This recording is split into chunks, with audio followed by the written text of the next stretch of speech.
Students, welcome to this lecture of class plus 2 from the unit Hello Alkane and Hello Arenes। और हम last lecture के अंदर halo alkane की preparation के बारे में डिस्कस कर रहे थे और इस लेक्चर के अंदर हम कुछ इम्पोर्टेंट प्रिपरेशन डिस्कस करेंगे। और सबसे पहली जो प्रिपरेशन है ये है आयोडीनेशन रिएक्शन। इस वर्ड से ही हमें इसके बारे में पता चल रहा है। आयोडीनेशन का मतलब होता है एडिशन ऑफ आयोडीन, आयोडीन का जुड़ना। एडिशन ऑफ आयोडीन किस तरह से होगा इसे समझने के लिए हम एक एग्जांपल ले लेते हैं। हम मैथेन की आयोडीन के साथ रिएक्शन कराते हैं, तब ये रिएक्शन इस तरह से होगी। जो मैथेन है इसको हम इस तरह से लिख सकते हैं CH3 और H, और जो आयोडीन है इसको हम इस तरह से लिख सकते हैं I2 को। तब क्या होगा, यहाँ से ये CH3 इस I के साथ जुड़ेगा और इस तरह से CH3I बना देगा। मतलब यहाँ पर आयोडो मैथेन की फॉर्मेशन हो जाएगी। दूसरा जो H है वो I के साथ जुड़ेगा और इस तरह से HI की फॉर्मेशन कर देगा। हमें इस रिएक्शन के अंदर आयोडोमेथेन ऑब्टेन नहीं होगा। आयोडोमेथेन ऑब्टेन क्यों नहीं होगा? क्योंकि ये रिएक्शन रिवर्सिबल रिएक्शन होती है। रिवर्सिबल रिएक्शन का मतलब है कि जो रिएक्टेंट है वो प्रोडक्ट में चेंज हो जाते हैं और जो प्रोडक्ट है वो वापस रिएक्टेंट के अंदर चेंज हो जाते हैं। इसलिए जो आयोडोमेथेन यहाँ पर बना है वो HI के साथ रिएक्शन करके वापस मीथेन और आयोडीन की फॉर्मेशन कर देगा। अगर हमें इस रिएक्शन के अंदर आयोडोमेथेन ऑब्टेन करना है तब क्या करना पड़ेगा, कुछ ऑक्सीडाइजिंग एजेंट्स का यूज करना पड़ेगा हमें इस रिएक्शन के अंदर। ऑक्सीडाइजिंग एजेंट्स जैसे HiO3 डाल सकते हैं। HiO3 होता है आयोडिक एसिड।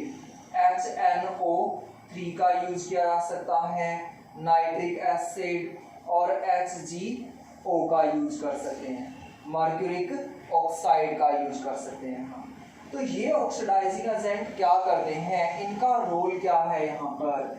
ये ऑक्सीडाइजिंग एजेंट क्या करते हैं, जो इस रिएक्शन के अंदर HI फॉर्म हुआ है इस HI को डिस्ट्रॉय कर देते हैं, इसको रिमूव कर देते हैं यहाँ से, और जिससे हमें आयोडोमेथेन ऑब्टेन हो।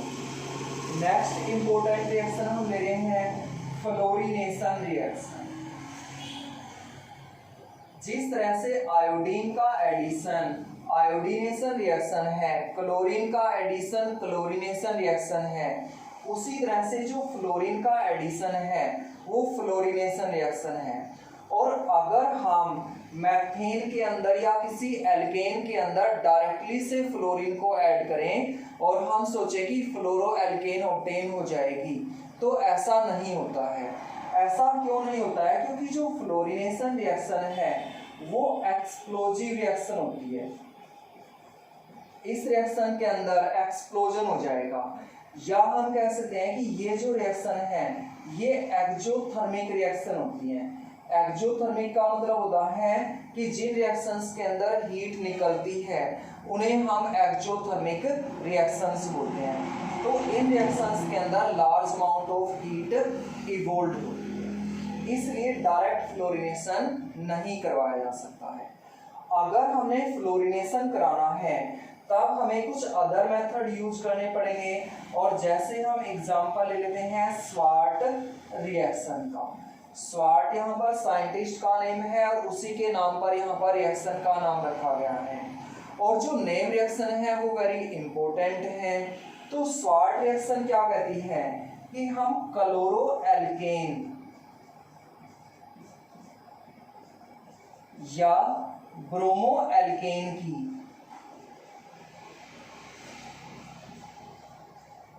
रिएक्शन कराएंगे इनऑर्गेनिक फ्लोराइड के साथ।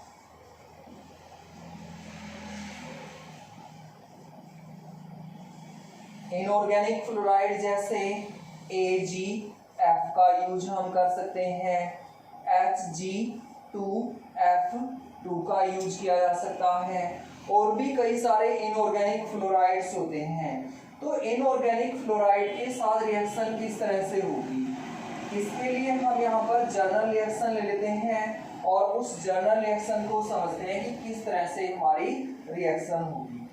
तो इस तरह से RCl है और हमने यहाँ पर रिएक्शन कराई AgF के साथ, तब यहाँ से ये एल्काइल ग्रुप इस F के साथ जुड़ेगा और इस तरह से RF की फॉर्मेशन कर देगा और इस तरह से AgCl की फॉर्मेशन जाएगी। अगर हमारे पास ब्रोमो एल्केन है तब भी रिएक्शन इसी तरह से होगी। हम क्या करते हैं, Hg2F2 के साथ इसकी रिएक्शन कराते हैं, तब यहाँ से ये R इस F2 के साथ जुड़ेगा। तो देखो यहाँ पर F2 कितने हैं, 2 हैं, तो एल्काइल ग्रुप भी कितने होने चाहिए, 2 होने चाहिए, और इस तरह से कह सकते हैं कि 2RF की फॉर्मेशन जाएगी। Br है वो Hg के साथ जुड़ेगा और Hg2Br2 की यहाँ पर फॉर्मेशन जाएगी। हम एक एग्जांपल लेकर भी इस रिएक्शन को समझ सकते हैं कि इस तरह से CH3CH2Cl है और इसकी हमने AgF सिल्वर फ्लोराइड के साथ रिएक्शन कराई, तब यहाँ से ये एल्काइल ग्रुप इस F के साथ जुड़ा और इस तरह से CH3CH2F और प्लस AgCl की फॉर्मेशन होगी। ये थी हमारी स्वाट रिएक्शन, वेरी इंपॉर्टेंट रिएक्शन। अब हम यहाँ पर नेक्स्ट मेथड डिस्कस करने जा रहे हैं और नेक्स्ट मेथड है यहाँ पर from the silver salt of carboxylic acid, from silver salt of carboxylic acid. Silver salt of carboxylic acid से जो परपेशन रिएक्शन है ये एक नेम रिएक्शन है और इसे हम बोलते हैं कि ये बोरोडीन हर्ट्ज-डिक का रिएक्शन है और सिंपली से इस रिएक्शन को हम हर्ट्ज-डिक का रिएक्शन भी बोलते हैं कि ये हर्ट्ज-डिक का रिएक्शन है। तो होती क्या है ये रिएक्शन, सबसे पहले हम silver salt of carboxylic acid का फॉर्मूला लिख लेते हैं। तो silver salt of carboxylic acid का फॉर्मूला होता है RCOOAg और इसकी हम रिएक्शन कराएंगे ब्रोमीन के साथ। जो हर्ट्ज-डिक का रिएक्शन है ये केवल ब्रोमीन के साथ होती है, किसी अदर हैलोजन के साथ नहीं होती, और रिएक्शन होती है यहाँ पर कार्बन टेट्राक्लोराइड की प्रेजेंस में, और ये रिएक्शन एक रिफ्लक्स रिएक्शन है। रिफ्लक्स रिएक्शन का मतलब होता है कि जिसके अंदर हम पहले कोई भी जो लिक्विड है उसको हीट करके वेपर फॉर्म में कन्वर्ट करते हैं और फिर उन वेपर्स को कंडेंस किया जाता है, उसे हम बोलते हैं कि वो रिफ्लक्स रिएक्शन है। तो यहाँ से ये एल्काइल ग्रुप एक Br के साथ जुड़ेगा और इस तरह से RBr की फॉर्मेशन कर देगा, ब्रोमो एल्केन की फॉर्मेशन कर देगा। जो COO है ये CO2 के अंदर चेंज हो जाएगा और यहाँ से जो Ag है वो Br के साथ मिलकर इस तरह से AgBr की फॉर्मेशन कर देगा। कितने भी एग्जाम्पल हम इस रिएक्शन के दे सकते हैं, जैसे हमने एक एग्जाम्पल ले लिया CH3COOAg है और इसकी हमने Br2 के साथ रिएक्शन कराई और ये रिएक्शन CCl4 की प्रेजेंस में हुई और ये रिएक्शन एक रिफ्लक्स रिएक्शन है।